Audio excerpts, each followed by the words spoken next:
residing in Sri Ramana's Ashrama. The following letter from Dennis, written in the summer of 2019, clearly states the attitude which would benefit one who aspires to live and serve at the Ashrama. The counsel given here was seen in Dennis' daily life and in his interactions with everyone. I understand that you wish to live in the Ashrama. Yes, that is possible. But since you are new to the Ashrama, I thought that I should write to you and provide a little more insight into what it means to live in Sri Ramana Maharshi's Ashrama. It took me some decades to really understand it myself.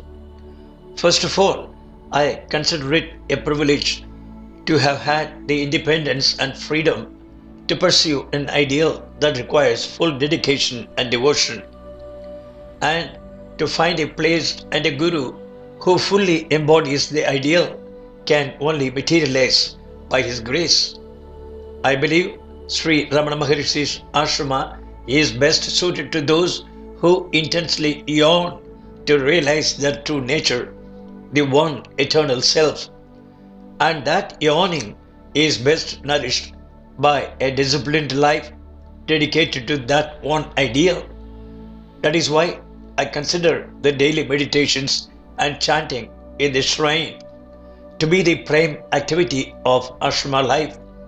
It is only by the regular practice of meditation over a sustained period does the mind lose its hold on us and the ego begins to thin out, preparing us to be absorbed into the source of our being.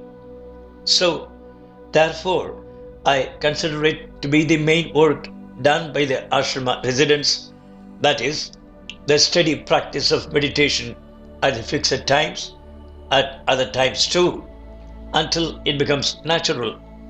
After all, this is the way taught by Bhagavan and the means to experience the perfect happiness of the self.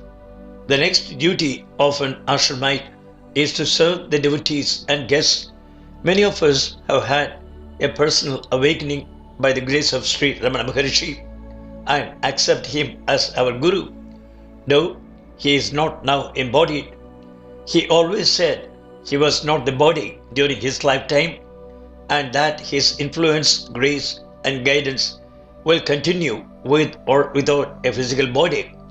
And many testify that it does till this day, and that is why a great number of seekers are finding their way to him and taking to his teachings. It is an ancient tradition in India to serve the Guru for 12 years. Even though the Maharshi is not presently in a body to serve, he has given us a way to fulfill this tradition. If you serve my devotees, you are serving me, he said. That is what we do here. And the best way to do this is to assume the attitude of a servant. That is what we do here. And the best way to do this is to assume the attitude of a servant. I had lived in an Indian home of a friend for some months in India who had several servants in his house. From observing them, I came to have a clearer understanding of a servant's life. First of all, he or she knows full well that nothing in the household belongs to them. It belongs to the master of the house and his children. In our case, Bhagavan is the master and the devotees and seekers are his children. Secondly, the servant is attentive to the needs of the master's family, even anticipates them without in any way making them feel obliged or indebted. The servant doesn't impose rules or make requests from any in the master's family to do his or her assigned work. Also, the servants ensure that the master's quarters are always clean and in order. In our case, all this is done in service to Bhagavan with the sole idea or feeling that he alone is the doer and we are only his instruments. If such service is not done with the sole objective of eliminating the ego, The ego will take possession of the doership, pride will result, and all will be lost. One needs to be vigilant at all times in this respect until the feeling of doership is erased completely. Of course, no two people are alike or can act alike. There will always be differences, but the ultimate goal is the same for us all. And that single goal should ever be in our awareness, standing before us, guiding us.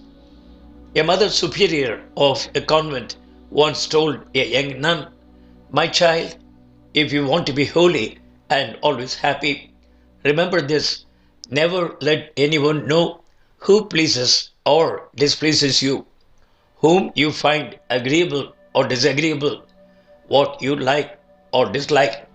I find that this simple instruction is most appropriate for anyone who wishes to live in the ashrama dedicated to the life and teachings of Sri Ramana Maharshi. I believe if one wholeheartedly practices this, the feeling of otherness will vanish forever. Dennis.